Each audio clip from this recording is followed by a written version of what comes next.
so important. And I think we're going to have just a thought-provoking and engaging dialogue tonight featuring Mr. Doty, and I just wanted as many people as who could be here to be able to come. So thank you for coming. I'm going to take a moment. I'm just going to read a brief bio about Mr. Doty, and then I'll turn things over to him.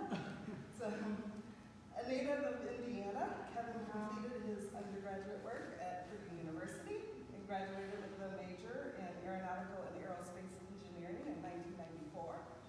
While at Purdue, he worked as a quad student for 2 semesters at General Dynamics in Fort Worth, Texas, on the F-16 fighter jet. After college, Kevin was in 1995 a Teach for America Corps member in the Washington Heights section of New York City. While teaching, Kevin received his Master of Science in Education from Mercy College and his New York State teaching license. In 2001, he received his Master of Divinity degree from Princeton Theological Seminary and was ordained to the ministry in the Presbyterian Church, USA. After serving in churches in Indianapolis and San Francisco, Kevin began tutoring full-time in 2008 and has students in San Francisco, Indianapolis, and in other areas of the country. In 2016, Kevin continued his own education by starting his PhD studies in learning sciences at Indiana University, Bloomington. He hopes to apply his extensive practical knowledge to better understand how learning theories can inform and improve the student experience of standardized test preparation. When he's not helping students learn the ACT or tackle pre-calculus, Kevin spends his time traveling, reading, cooking, fixing old houses, and hanging out with his 4 dogs, Bear, Indy, Nashville, and Dalton. You can find out more about Kevin's work at his website, www.kevinadotutors.com. And it's my pleasure to present Mr. Kevin Doty to the Oak stage.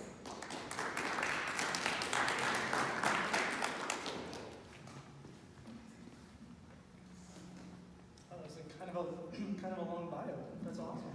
Thank you for the introduction. And I realize I should put this up a little bit higher. Thank you for all for being here, and especially thank you to the Oaks Academy and to Angela Barlow for extending the invitation. I'm incredibly excited to be here, and I'm excited to obviously present to you, but especially excited about the Q&A because that really fits into my teacher side, and then we can talk about things and answer questions. So gear up for that. That's going to be awesome. We are digitally recording this for my use and for social media marketing purposes. So my assistant Maggie's over here working that angle. We'll try and keep you visibly out of it, but please make sure that you speak up when you ask questions so we can make sure and have that record of our dialogue. So my goal tonight is to provide you, whether you're a student, a parent, perhaps even a teacher, with things that are going to be valuable to you as you think about this whole test prep process. There's often a lot of nervousness and anxiety about how that process goes, what it means, and kind of how to navigate that. And so I want to present to you tonight some things that I've learned over the past 10 years of working with students in test prep, and some things that I think are going to be super helpful to you as you think about that process, and things that are directly impactful for you, whether you're a parent or a student. So before we talk specifically about test prep, I think it's important for you to understand kind of my context, where I'm coming from. Angela's already given kind of a skeleton of my background, but I want to kind of go into that in a little bit more detail because I think it informs how I approach particularly students and why I think some things are really important about how we learn and some things that keep us from learning. So, as Angela already said, for the past 10 years, I've been working as a full-time professional tutor, first in San Francisco from 2008 to 2010, and then I moved my business to Indianapolis to, of course, be closer to family.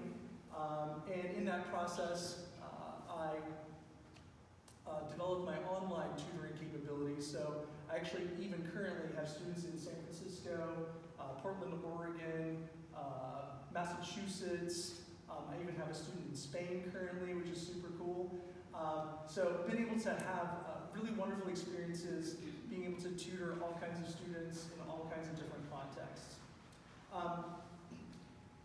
I suppose it's no surprise that I ended up back here in Indiana. For those of you who are native Hoosiers, Indiana has this weird kind of draw. So even though you might escape its clutches for a little while, it seems like everybody gets drawn back in. I grew up just south of Indianapolis, near a little town called Bargersville, if you've ever heard of it. I lived in the same house that my dad grew up in, went to the same high school that my dad graduated from, although his class of 23 was not the same size as my class when I graduated in 1989 from Center Grove High School, which is now a giant public high school. And although my parents never went to college, they were incredibly supportive of our education. So for them, like many other parents, encouraging their 3 boys to get an education was a promise and an opportunity for us to do better than they had done. So my entire high school career, as you may have guessed from my bio, I was always one of the smart kids. The one who aced the math tests, who got A's on papers, who helped their friends with their physics homework. Not only that, I was also one of those students who really didn't work very hard to achieve academic success. I literally don't remember ever studying for a test in high school. In fact, as a junior, I wrote a 10-page final research paper on the Northern Ireland conflict the night before it was due. I procrastinated so long that the next morning, because my Commodore 64 and dot matrix printer wouldn't print fast enough, I missed the bus. My mom was furious. I don't think I've ever seen her that mad. She was still annoyed a couple weeks later when I brought the paper home with an A and the highest grade in the class. My approach to the SAT at that time was about the same. My study plan for the SAT consisted entirely of looking at the registration book, doing 3 or 4 problems, giving up out of boredom, and then going back to watching TV. I really thought to myself, like, how hard could the SAT really be? I'm doing this math in high school that's supposed to be really highfalutin, so why bother putting all this effort into studying for it? I took the test one time and got a 1260. Not awesome, but good enough. Being the smart kid was something I actively cultivated.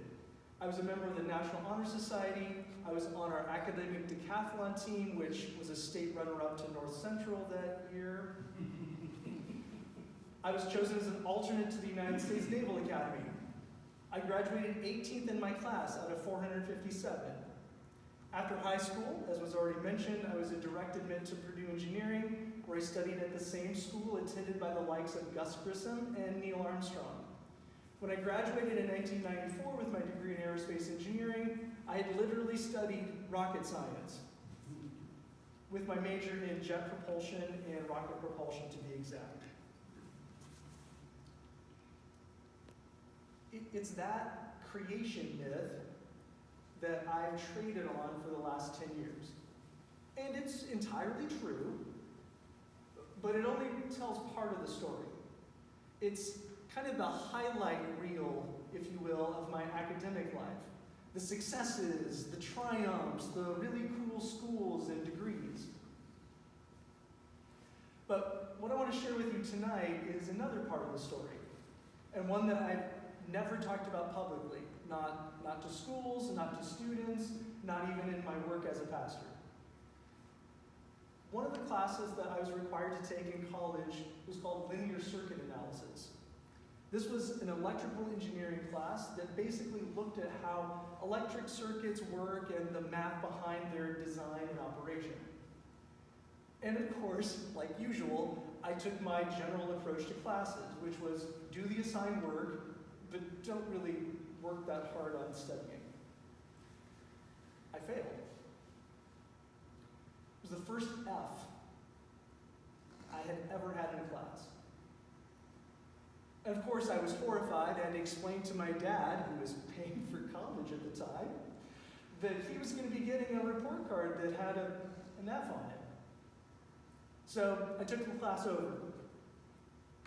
This time, as you may have guessed, I failed worse.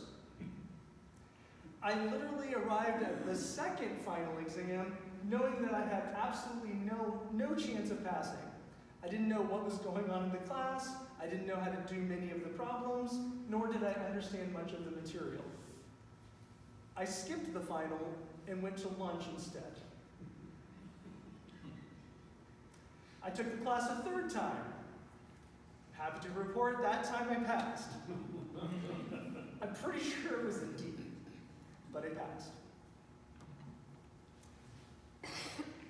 My failure, not once, but twice, was my first real wake-up call that not everything that's worth learning comes easy. My ease at academics to that point did not prepare me well to study, to actually learn how to learn. Not just electric circuits, but anything else. As I said, I did the work, I did the homework, I took the quizzes, I did the tests, but I had absolutely zero skill whatsoever in what it might take to actually learn something that I couldn't just learn by soaking it in and letting it rush over me. So, over the course of the next several years, doing graduate work, I started a long, slow, painful process to realize that I wasn't as smart as I thought I was, and to figure out actually how to study something. As I moved into working with students academically and in test prep, it's not my academic successes that have driven me to move this direction. It's really my failures. I know what it feels like to think you've studied for the test and then fail miserably. I know what it feels like to have no idea what the teacher's talking about, or think that you understood the material in class only to come home and realize all those nice notes you took are completely worthless. I know what it feels like to believe that you're smart, but to feel really dumb at the same time. I know what it feels like to not know how to fix any of it. Now, I know how to fix it.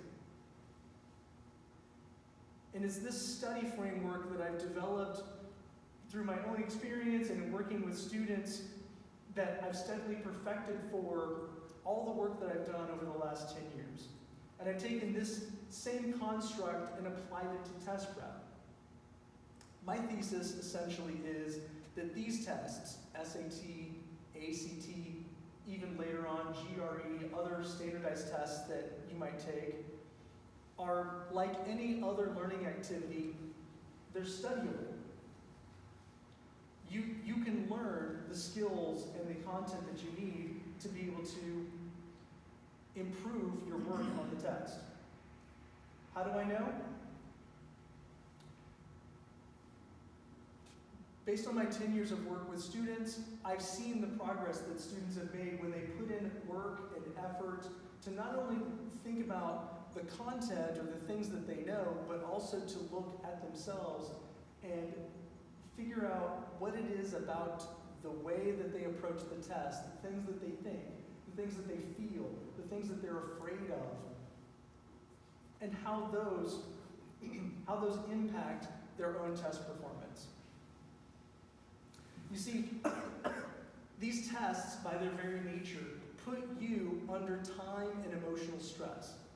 And then what they do is they ask you to think in unfamiliar ways about familiar topics. What makes the difference in improving your test performance is not just, as I said, learning about the test. It's really about ultimately learning about yourself, because you are the one taking the test. You obviously can't change the test, but you can change yourself. So, over the years and over thousands of hours working with students, I've been honing and practicing these ideas and helping students understand themselves and how they learn in the context of these tests. with solid results. So, I'm here with you tonight to tell you what I see about test prep from the perspective of a practitioner, someone who works test questions with students nearly every single day, hard to believe, but working to understand at a deep and personal level why student mistakes are happening and how to correct them. So, with our context laid out, I want to share with you tonight several test prep truths and the myths behind them that I know will give you really important value as you think about taking the test or as you think about helping others through that process. So, the first myth I'd like to talk about is the myth of the bad test taker. Of course, there are times that our test performance doesn't go well for any of us, maybe even more often than we might like. But that's not exactly what I mean. The bad test taker label is something I often hear when I'm having an initial conversation with a parent about their student and why they might not be performing as well as they'd like to on the test. Mrs. Smith might say, "We just got Sam's scores back, and testing is something she's always struggled with. You know, Sam is just not a good test taker." I will probably hear the same thing when I have my first session with Sam. Sam will say, "Mr. Doty, I scored my reading section and I was really disappointed, but you know, I'm just not a good test taker." No. There's nothing special about taking a test. It's not something some people are born with and some people are not. It's a skill. And like any skill, it can be learned and practiced and improved. So why is this critical? Because if you tell yourself the false story that you, in the core of your being as a human, are a poor test taker, I can't help you. You've convinced yourself that somehow you're incapable of doing better because it's just part of who you are. And it's a lie. It becomes an excuse for poor performance that you know is not a score that you're capable of. So the truth is, good news, you are not, as a human, a bad test taker. You might lack skills, you might not have the knowledge right now, but then let's put in the work to learn how, because it is possible. So, how do we start? Well, I think we should start with the most common struggles that students think about when they look at taking tests like the SAT. When I ask students or classes what they most worry about, what do you think they answer? Any ideas? What they most fun? What do you think they most worry about in taking the test? The result. Not the results. Getting through all the material. Yeah. Time. Time. Thank you. Timing is the number one issue for students because the timing on the test is limited. This worry can come in several forms. For some students, they will say, "I'm worried about running out of time on the test." Other students will say, "I'm worried about knowing how much time I have left on the test and about checking my time." But essentially, it all boils down to the fact that these are timed tests and you only have a certain amount of time to complete them. Timing is often also raised in my initial conversations with parents. Mrs. Jones might say, "Megan does okay on the test, but she thinks that she could do so much better if she had all the time she wanted to take the test." Yes. But the problem, of course, is no one has unlimited time to take these tests. Not only is that logistically impossible, it's just not the reality of the test. In my mind, that's just another excuse that we can use to blame our poor test performance and to not really do the hard work necessary to improve. So, while timing on the test is a reality, It's never the real issue when it comes to improving your performance. So let's break down these fears one at a time. Students who are worried about running out of time take this fear and they allow it to drive their pace on the test. They rush through problems, trying to get to the next one as quickly as possible. And in the midst of that rushing, what happens is students miss details in problems that they would normally pick up, or they make critical mistakes in their work resulting in missed questions. Even more rushing means students often don't understand the questions, they get frustrated, and then they frantically reread the questions and end up giving up, guessing, and use up even more time. If you know someone who's worried about tracking their time, they're worried about figuring out how much time is left on each section. These students also run out of time, but for a very different reason. They obsess over the clock. These students let their fear drive them to always check their watch or check the clock on the wall to figure out how much time they have left in the section. And then they gauge how much time they have for each question following that, and then decide whether or not they need to speed up or slow down. In this case, the reason their fear gets in the way is a psychological concept called task switching cost. I practiced that like 5 times today. I just can't. Task switching cost. Every time we draw our attention to a different task, it takes a moment or two for our brains to catch up and get on to the next task that we've asked it to do. But what happens when we do that is we end up slowing down both of the tasks that we're working on when we're switching back and forth. So in the context of the test, that switching between, I'm going to work on the problem, but wait, I need to look at the clock, but wait, I'm going to work on the problem, has a cost for both keeping track of your time and keeping track of what's going on in the question. And as you might imagine, over the course of a section or the course of the entire test, that cost adds up very, very quickly. Thinking about these time fears altogether, the truth is that the time limit isn't really the issue. The truth is you have plenty of time to take the test.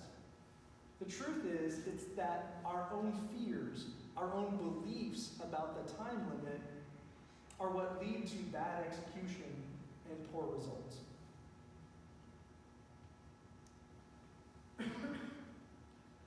Another test prep myth that I've come across in my work is that students believe that it's the difficulty level of the content on the test that leads them to poor test performance.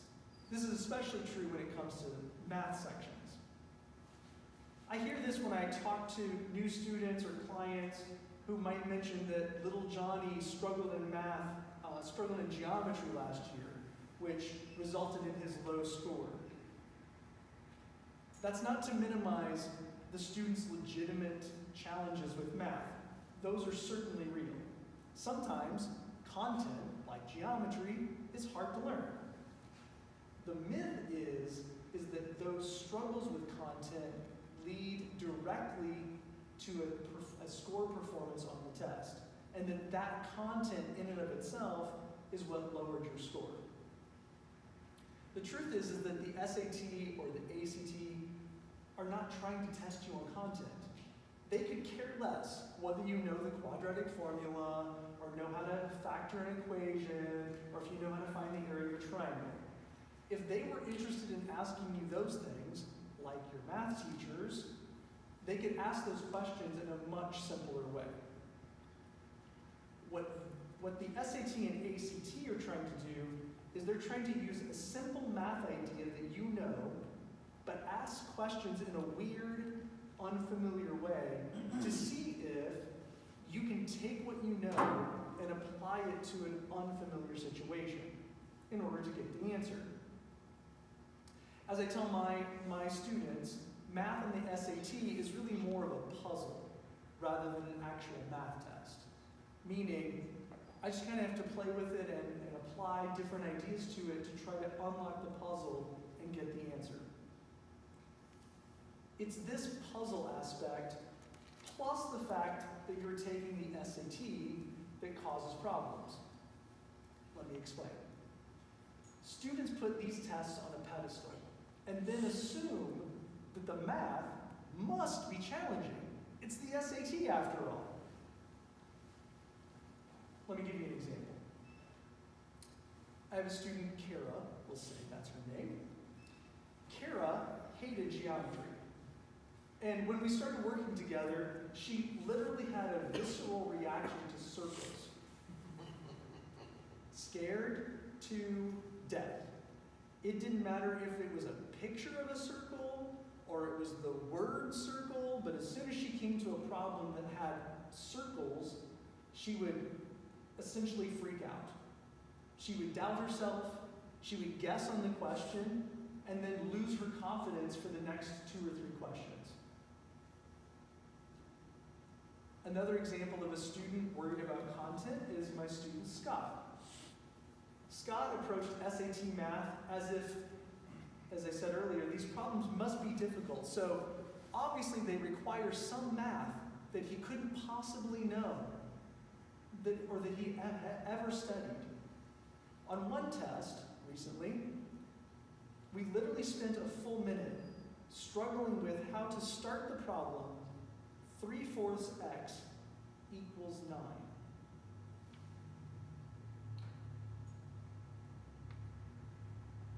It was his mental belief that prevented him from solving a problem that he'd been doing since 7th grade.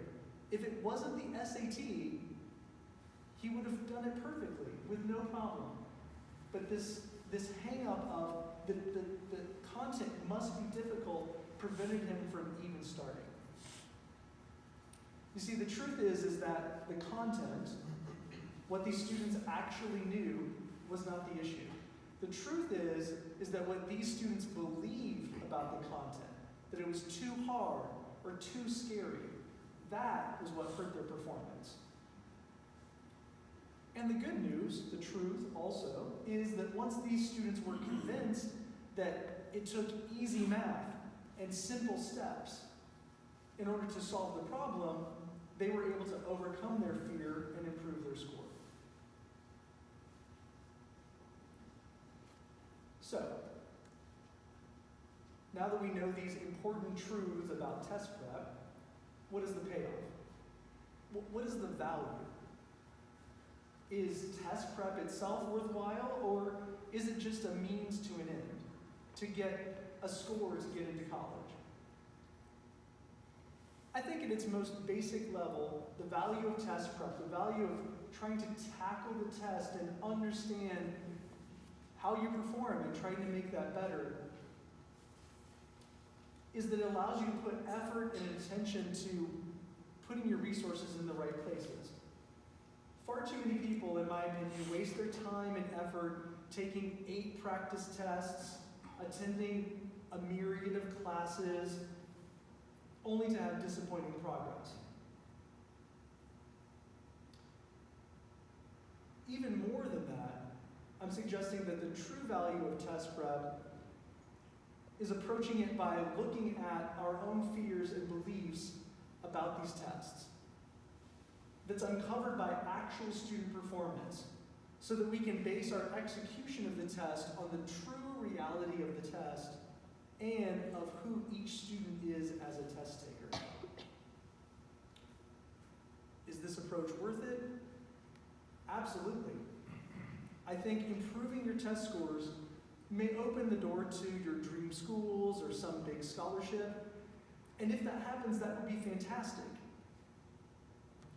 However, in my experience, something much more profound is often the result of this self-reflective preparation.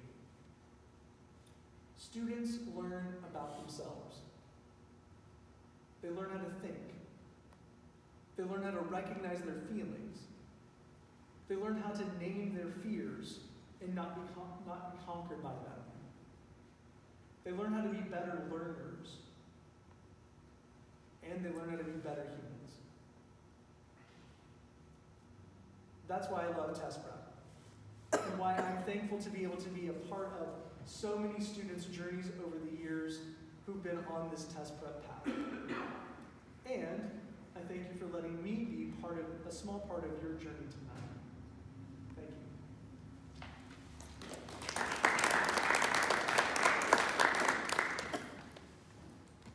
All right. So, we'll have a little question and answer. I hope you take a moment to breathe. I'm going to do that. Take a glass of water. And then, yes, sir? I'll let you take a drink. Thank you. There's Dennis, right? Yeah. Excellent. Great.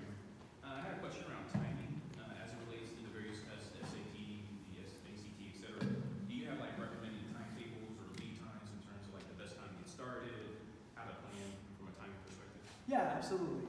So, as you probably know, for those of you who might be starting the process, the test prep process logistically starts typically in your junior year. And you might meet with a college counselor maybe at the beginning of your junior year.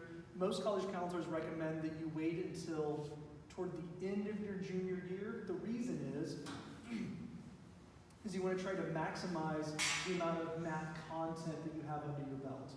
That's typically the tipping point, I guess, for students. They want to make sure you can kind of get through Algebra 2. Now, that does not mean, referring to what I said earlier, that the content on the test, that like they're not asking you Algebra 2 questions. But the value of having more math time is just to be more comfortable, be more confident, develop your skills, and just be more prepared. In terms of preparation, the way that I prepare my students, especially for their first time out, I think of about 8 to 10 weeks. What that allows me to do is work with students. That allows us to get through 2 full practice tests. We basically meet once a week. You can do that in a shorter amount of time, but I think 2 practice tests does a couple things. One is it allows you to actually find out what your performance is. Probably the last time that students did any kind of standardized testing would have been maybe their PSAT at the middle of their fall of their junior year. It's been a while since you looked at that. And again, what I find most valuable in test prep is getting into that deeper level of understanding why you're doing what you're doing. So I think that giving yourself plenty of time to be able to prepare, not overdoing it, not 6 months of tests, but being able to do 1 practice test, look at your result, think about it carefully with someone or with yourself processing that, and then see what your progress is on the second test and be able to compare those. I think what you want out of the initial testing is you want students to have a good experience, a comfortable experience.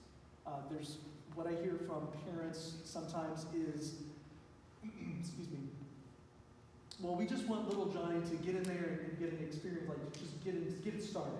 And we don't care what the result is, but we just want him to have that happen and get started. Yes, but I think you also want to make sure it's a good experience, because what can happen is if little Johnny or little Jennifer has a poor experience, what you've done is you potentially set a ceiling on what they think they can do. And you don't want that. Yes, and then you.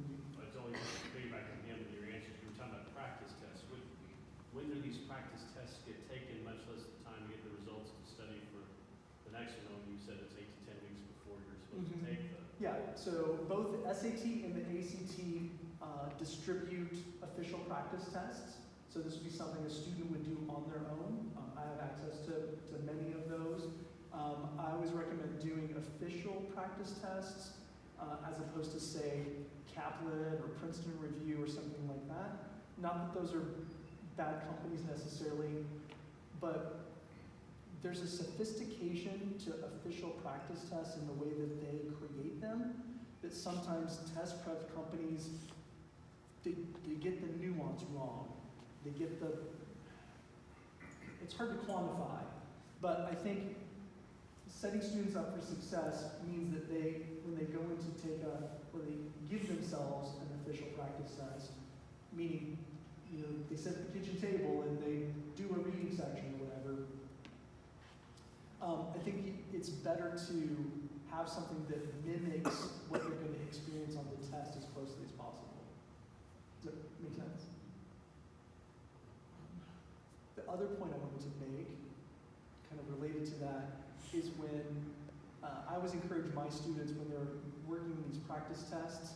I have on occasion had somebody say, "Yeah, I did the practice test last night while I was laying on my bed, and Kevin, it didn't go so well." Like, yeah, I know it didn't go so well. So you want to mimic the test conditions as well as the test content, right? So many of you, I'm sure, play sports or do other things. Like you want to practice like you're playing, right? So that goes for this too. Yes, sir. I'm just curious in some more particulars. Oftentimes when I'm talking to my children about actually taking the test, I reference my own experience, especially with math, is the thing that I like to do when I took this test is to try to get through all of the quote easy questions. Questions that would be easy for me, and make sure I know those ones, especially when you're concerned about time. Sure. And then go to the increasingly more difficult ones toward the end. And in my experience, I found that it's worked because I had more time to actually think of it. Yeah, absolutely. I think that's a really good test-taking tactic. For students that are comfortable gauging whether or not a question is difficult or not, what I want my students to do is I want them to read the question, not just look at it and say, "Oh my God, that looks so hard." But if you actually engage the question, it might be way easier than you think it is. So that's one caveat. I absolutely think that it's important to work through and because the idea is to maximize points, right? I mean, even though I have nice things to say about being a better person and learning from yourself, it's also, you want to get a good score. Like that's part of why we're doing this. Like, let's be real. So I want to get through as much as possible and maximize the number of questions that I've tackled. And I also think that coming back to questions, then I'm not wasting time beating my head against the wall trying to get a question that either A, I'm never going to get anyway, or B, maybe I'm just like, maybe it's just not making sense at the moment. And 9 times out of 10, if I circle number 8 and then I do whatever, my brain's working on it in the background. And then when I come back to number 8, like, oh, duh, I missed something about the question, or something suddenly occurred to me, like, oh yeah, I could just do boop, boop, boop, do this, and I'm good to go. So I didn't waste the time, I got the point, and I'm not like losing steam and losing energy in the process. Yeah. Yes, sir. So I'm trying to understand, so as a tutor, 8 to 10 weeks or however long you're prepping, do you spend your time working on process exclusively, assuming that the student really has covered all the material and has gotten good grades in school, they know it apparently. So is that what you focus on? Is just the process of, are you observing how they're taking the test? Yeah, so what I would do with students is, like, let's say you did it, let's say we're working together, and I want you to come to our first session with a reading section completed, right? Because I don't want to waste time like you doing problems, that's not really helpful.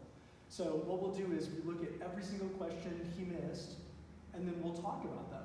So I want to know then, you missed number 5, and that's why I want you to do it like as soon as, like really close to when we're going to talk, because it's in that uncovering process of saying like, maybe he's surprised that he missed it. Maybe he didn't read the answer choices. Maybe there could be a bazillion reasons why you missed that question. And I can almost guarantee you it has nothing to do with if you read like an SAT score report. Oh, they missed this question because it's the passport to algebra. it's not the path, there's rarely has anything to do with it. So what I think about with my students is basically two categories. Content, is this a content mistake? Is there something you didn't know? Maybe you didn't know how to find the area of a triangle. Maybe you didn't know rules for a comma. So I'm going to teach those to you. Or is it an execution mistake? I didn't read the question. I didn't read the answer choices. I only read 2 of the answer choices. Something. Do you find that the bulk of the mistakes are execution rather than I would say content? 80% of the student mistakes are execution.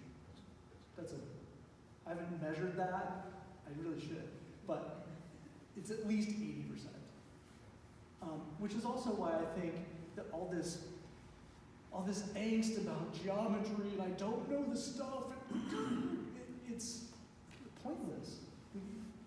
That's not what's making you get it wrong to begin with. So why would I worry about all that? Anybody over here? They've monopolized you. What else would you like to know? Yes, ma'am. So the official practice test, if anybody is doing any of those or? Sure, I'll send you one. Would you like to take one? Would that be great? Yeah, so you can go to the College Board website. They're up there. ACT are a little bit like you have to dig a little bit, but happy to send those to you as well. They basically SAT released like a whole spate of tests several years ago when they changed the format, but they're all in PDF format. The one difference kind of, on the SAT, the test is the test, and then the scoring is a separate document. But on the ACT, the answers are in the same document.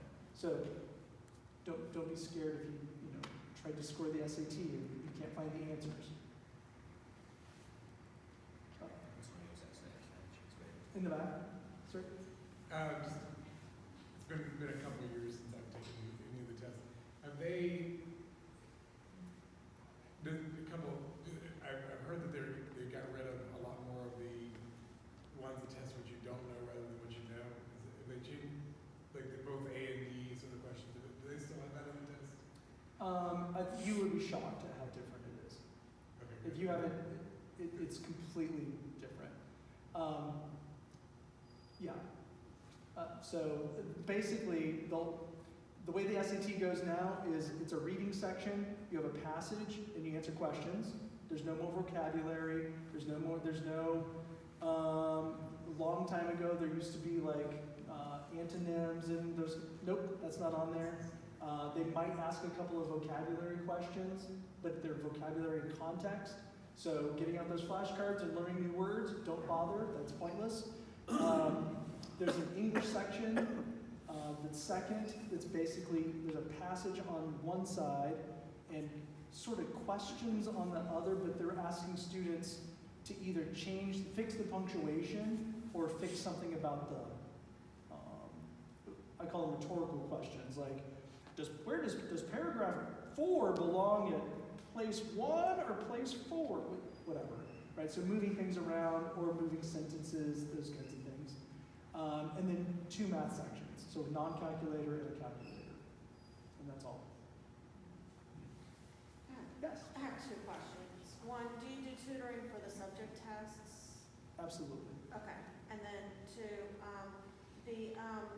the next SAT is March 9th? Yes. Is that right? That is right. And it's It's- February It is. 7th. It's Yeah. February. So the other question about the timing, and so It's pretty tight. I don't know. So that's the ideal timing. If students need, like, we can accelerate that. If you chose to work with me or whoever you chose to work with, I think the issue is, excuse me, the issue is making sure that the student gets time to do the work that's required to be able to reflect on their performance and be able to learn from it. So one thing that I try to avoid and what I always caution students about is there is no point in you taking 5 practice tests, like right in a row. Oh, I scored this. Well, let's see what the next one does. Let's see what the next one does. Well, it's going to do the same thing because you didn't change anything. So, so it's not just repetition, but also, in my view, it's repetition and reflection. I've never said it that way before. That sounded nice. Okay, that's good. I'm glad we're recording this. So it can be accelerated, but with a view to making sure that there's time in between for students to do the work, essentially. So again, like this young man, you have to do the section, and then we spend an hour talking about the section, and then there's work after the section where he needs to do some corrections and those kinds of things, in addition to, I don't know, 3 APs, soccer practice, whatever. So it just starts to become a time squeeze for the student. So from my side, I can be super flexible with that, usually, depending on my workload, but I think we just need to be mindful that the student has time to make use of that time well. Does that make sense? Yeah, I know that there's probably other people who just registered for the. Oh, yeah, for sure. You are not the only one in that boat. So, Yeah. back to the subject tests. Yes. Okay, are they structured like the SATs? No. I mean, that's totally Totally different. concepts. So I think, excuse me, that's a great question because that's a common misconception. I've had students say, well, Kevin, you and I worked on the math section on the SAT. Like, I'm totally ready for the subject test. No, you're not. You're not. So they get like blown out of the water because, yes, it's still SAT, it's still math questions, it's still you learning, like engaging the test as a person and learning how to do that. But especially with the math subject tests, it's very much like that's content. Like you have to have nailed your content in addition to being a weird way to ask the content. Okay. So it's like doubly hard, kind of. Like, so for example, the example I gave about the easy math problem, that's legitimately, like I'm not making that up, that's legitimately a math problem on SAT. Like I literally have to divide by 3/4 on both sides. Woo! Not a big deal. But on the subject tests, they have to do logs, they have to analyze graphs, they have to use their calculator. Like it's that stuff, again, plus asking things in weird ways. Does that make sense? Yes? So can you explain what the subject test is? It's not part of SAT? So, SAT subject tests, some schools or colleges, like divisions, require that students, or suggest, as part of applying to the college, that you take subject tests to demonstrate your mastery of content. So, often in engineering school, let's say you need to take the math 1 or 2 subject test, you need to take the chemistry subject test, and then maybe one other one of some kind. So they're 1-hour tests, they only deal with the content, essentially, and you can take multiple of them on a test day.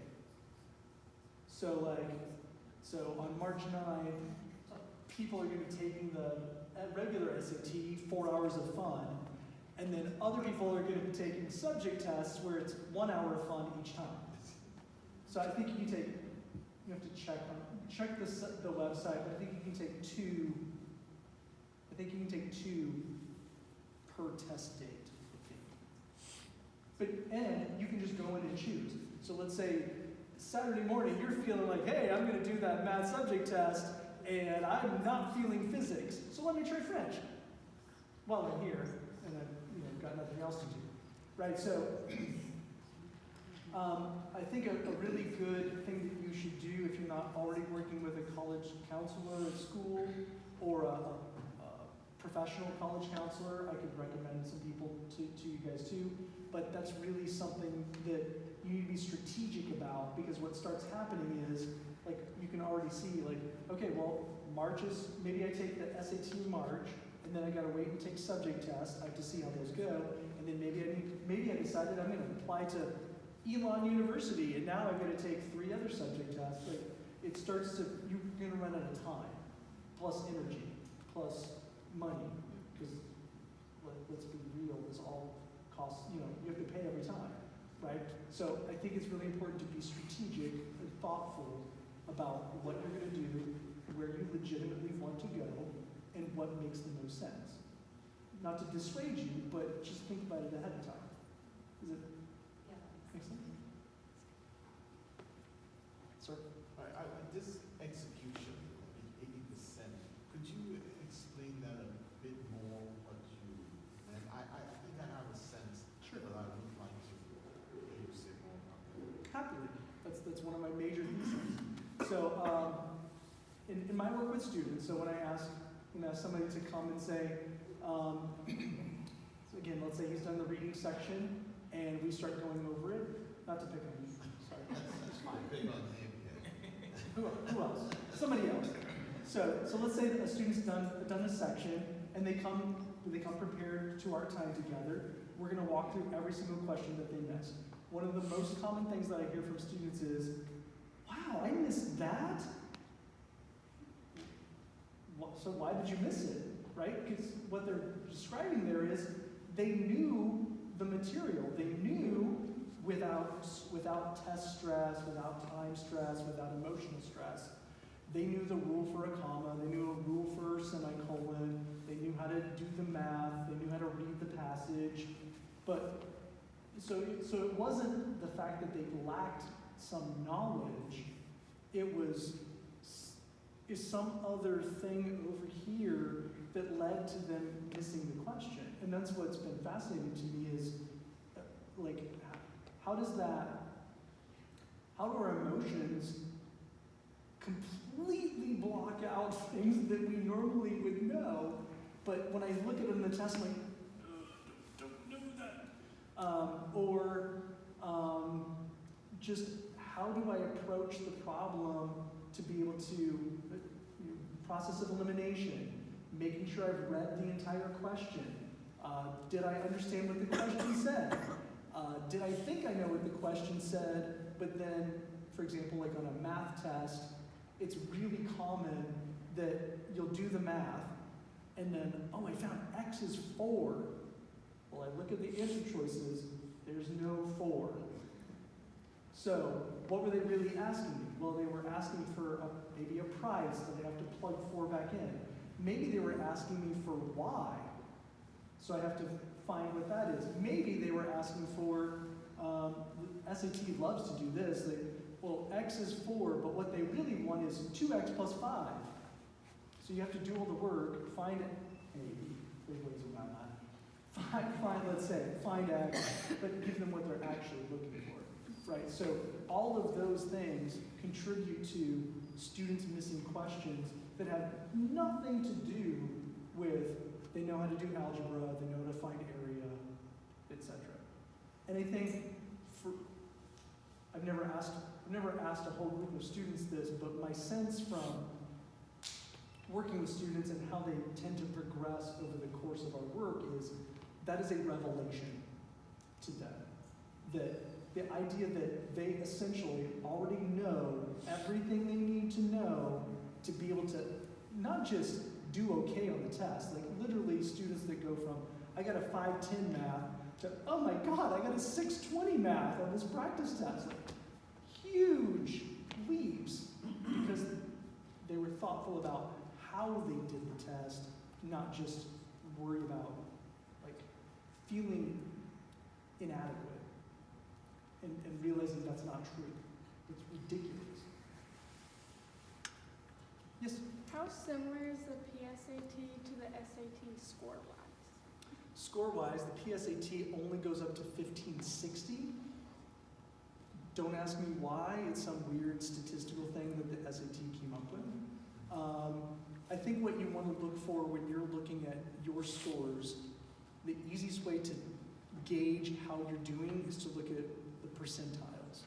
Because, and I think this is true of everybody, not just students, because I think scores are really hard to read.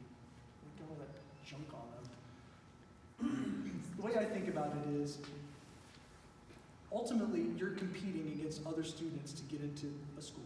That's the whole goal, right? So, in one way, that's terrifying. But on the other hand, like, you're only competing against the people that you're going to that school for. So, when I was applying to schools, I was only competing against people that wanted to go to Purdue, the Naval Academy, University of Illinois, and I don't remember where else, because that was a long time ago. But I'm only competing against those people. So for me, that was not me personally, but like in terms of a score, that's what I need to pay attention to. If I'm applying to UC Santa Cruz, that's a different question. Or if I'm applying to, I don't know, wherever, Franklin College, don't know. Right, so that's what you have to pay attention to. Like, how am I doing relative to the people that I'm going to be competing with? That's what's important.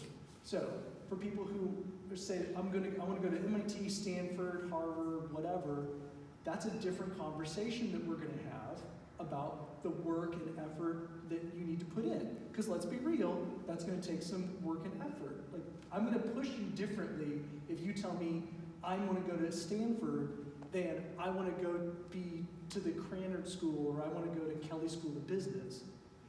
Not that one's bad or good or whatever, it's just the fact. And it has to reflect you. Does that make sense?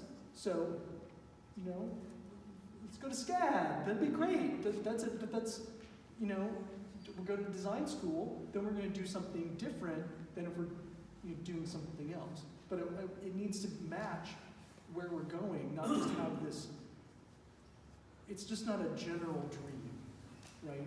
You don't have to compete with everybody. Just figure out where you're going, ish. Does that make sense? Does that answer your question? I know I got it. Yes. So, a generation ago, it was the SAT, and there was this thing called the ACT that Yep. came on the scene. Yep. Now it seems to almost have reversed, It is reversed. and As of, I think, 2015, more people were taking the ACT than were taking the SAT. so while more people are taking it, what really is more important to take? Because you go back to, you're driving SAT tests, the subject matter tests, and then of course you add the ACT to it. Yep. Now you're really running out of time. So Yep. what really should be the more important one to worry about? In my mind, the more important one is the one that your student feels more comfortable with. How would we know that they Take 2 tests. So they'll already have had an SAT experience by taking the PSAT, have a decent idea of what's going on there. Just get it. There's a pre-ACT that some schools give. That might be part of their plan. Maybe not a lot do. But like literally, I can give you a PDF of an ACT. They can take it and just feel like, okay, which one I think essentially does your student feel like they can maximize their score? And for every student, that feel I think is different.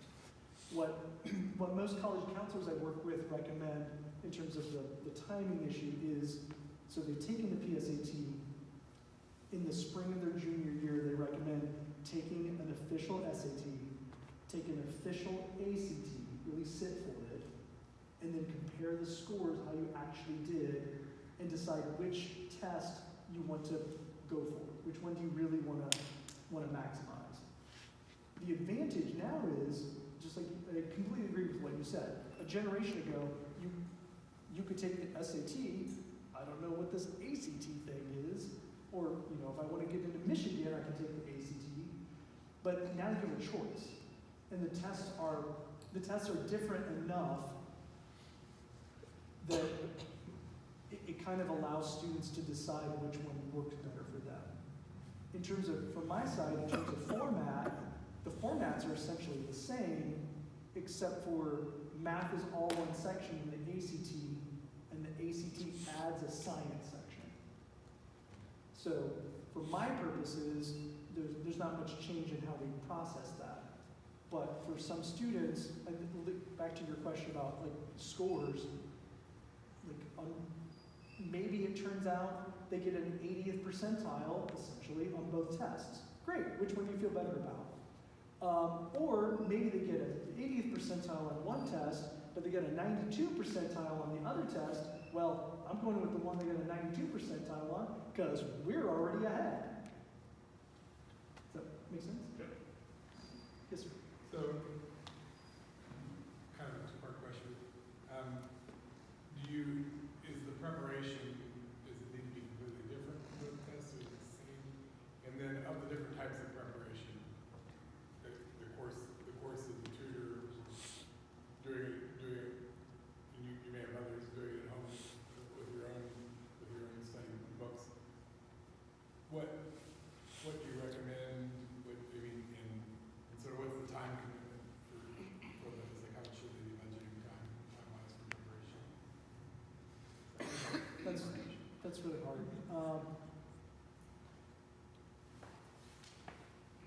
I think students get,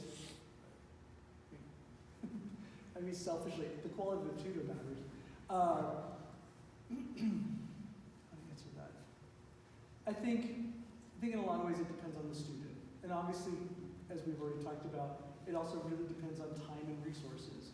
So I think generally students are going to get a lot more out of working with someone who's going to, A, create a really good relationship with them, and B, who's going to push them to think differently than they're going to think on their own. So that could be a class. I think there's some really good classes out there. I think private tutors vary widely. But there's certainly other good ones out there that aren't just me. But I think too, and then also, I think a lot of folks feel like, well, I could really do this on my own, right? I could. By the way, I just remembered something. The SAT, the official SAT study guide, which is like a blue book. That's literally the same official practice test that they have online in PDF form. Some people like that because it's all together and they're not papers flying everywhere. And then the red book, the real ACT guide, is the one put out by the ACT that has official practice tests for those as well. So for some students who are motivated, they can do the work themselves. And I'm happy to, if your student says, hey, I want to do the work, I had a student ask me 2 days ago, I want to do the work myself. Great. Give me a call. I will tell you what to do. I'll give you a whole plan. We'll talk about do this, do this, do this, do this. I'll tell you what questions you should ask yourself. I'll tell you what to write about. Go for it. I think that'd be awesome. I think students often don't have time, nor do they have the motivation that they think they have.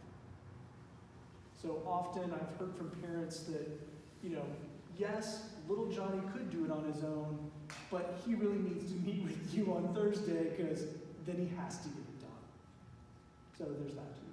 What is the time commitment that you should budget for preparing for tests?